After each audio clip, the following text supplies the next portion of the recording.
Dobrý den. Sledujete videonávod portálu Elektroenergetického datového centra. Díl 2.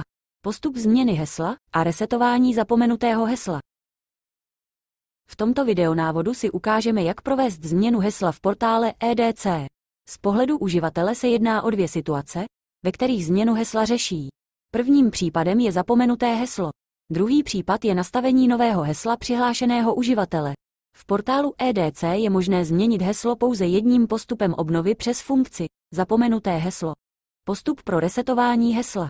Nutným předpokladem realizace je přístup k obsahu e-mailové schránky použité při registraci. V internetovém prohlížeči otevřete webovou stránku portálu EDC. Přejděte na přihlašovací obrazovku. Použijte odkaz přes tlačítko registrace přihlášení v pravém horním rohu. Po jeho rozkliknutí se dostanete na přihlašovací stránku. Na stránce najděte odkaz pojmenovaný Zapomněli jste heslo. Do pole zadejte e-mailovou adresu použitou při registraci. Na zadanou e-mailovou adresu bude ze systému odeslán odkaz pro obnovení hesla. Přejděte do vaší e-mailové schránky a v ní najděte e-mail od EDC.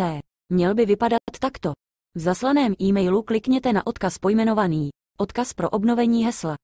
Odkaz vás přesměruje na formulář na webu EDC, do kterého zadáte vaše nové heslo. Pro kontrolu je třeba zadat stejně do druhého pole. Nové heslo musí splňovat požadavky minimální složitosti. Aktuálně platné požadavky najdete popsány v nápovědě pole dostupné proklikem ze symbolu i v záhlaví pole. Po úspěšné změně hesla budete přesměrováni na úvodní webovou stránku portálu EDC jako přihlášený uživatel. V některých případech můžete být vyzváni k novému přihlášení. Děkujeme za čas věnovaný tomuto dílu videonávodu. Věříme, že vám pomůže rychleji se zorientovat v systému. Náš tip, kam ve videomanuálech pokračovat, jsou následující díly. Díl 3 Základní orientace v portálu EDC.